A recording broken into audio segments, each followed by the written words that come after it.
Narito ang ating pinakahuling satellite image kung saan frontal system o ito yung stationary front. Ito ay salubungan ng dalawang hangin na merong magkaibang air mass. So, magkapareho yung lakas ng hangin kaya ito ay nagiging stationary o hindi gumagalaw. So, itong frontal system na ito ang nakakaapekto sa may extreme northern Luzon at may ilang areas pa rin sa extreme northern Luzon na magiging maulan dahil nga sa system na ito. Samantalang ITCZ o Intertropical Convergence Zone, ito naman yung salubungan ng hangin galing northern at southern hemisphere. So ito ang nakakaapekto sa may southern Mindanao at nagpapaulan sa may southern part at kanlurang part ng Mindanao area. Samantalang yung low pressure area na minomonitor natin noong mga nakaraang araw na dating si Bagyong Kaloy ay nag-dissipate na nga kahapon. At sa ngayon, wala tayong minomonitor na low pressure area or bagyo sa loob or malapit sa ating Philippine Area of Responsibility. Para naman sa lagay ng panahon ngayong araw, inaasahan nga natin na yung frontal system patuloy pa rin magpapaulan sa may Batanes at Babuyan Islands. Kaya ingat sa mga inuulan ng mga nakarang araw pa sa mga banta ng pagbaha o hindi kaya pagguho ng lupa. Para naman sa lagay ng panahon sa Metro Manila at nalalabing bahagi ng Luzon, mas magandang panahon yung inaasahan natin pero may mga tsansa pa rin ng mga localized thunderstorm. So yung mga kasamahan natin sa Regional Services Division patuloy na maglalabas ng mga thunderstorm advisory kung kinakailangan.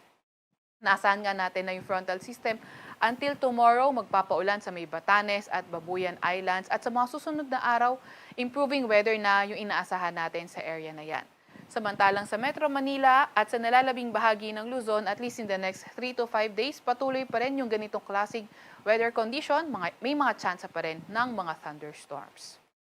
Agwat ng temperatura ngayong araw sa Metro Manila ay 25 to 35 degrees Celsius. 19 to 26 degrees Celsius sa may Baguio, 25 to 33 degrees Celsius sa may Lawag, 26 to 37 degrees Celsius sa may Tugigaraw, 24 to 33 degrees Celsius sa may Tagaytay, 26 to 33 degrees Celsius naman sa may Legazpi. Agwat naman ng temperatura sa Puerto Princesa ay 25 to 33 degrees Celsius at 26 to 33 degrees Celsius naman sa may Kalayaan Islands. Para naman sa lagay ng panahon sa may Visayas at Mindanao, inaasahan nga natin yung ITCZ o Intertropical Convergence Zone na magpapaulan sa may Zamboanga Peninsula, Sarangani, Sultan Kudarat, sa may Maguindanao del Norte, Lanao del Sur, Basilan at Tawi-Tawi. Kaya ingat pa nga rin sa mga areas na nabanggit sa mga banta ng pagbaha o hindi kaya pagguho ng lupa. Para naman sa may lugar ng Visayas at nalalabing bahagi ng Mindanao, asahan pa nga rin natin yung bahagyang maulap hanggang sa maulap na papawirin, may tsansa pa rin ng mga localized thunderstorm. So inaasahan nga natin na yung by tomorrow, same areas pa rin yung papaulanin ng ITCZ, including Davao City. At pagkatapos noon, inaasahan nga natin na pa-improve na yung weather sa mga areas na naapektuhan ng ITCZ. Samantalang sa Visayas and the rest of Mindanao, patuloy pa nga rin yung partly cloudy to cloudy skies condition na may mga tsansa ng mga thunderstorms.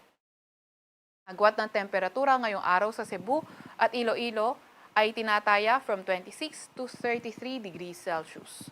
27 to 33 degrees Celsius naman sa may Tacloban, 24 to 33 degrees Celsius sa may Zamboanga, 24 to 32 degrees Celsius sa may Cagayan de Oro at 26 to 34 degrees Celsius naman sa may Davao.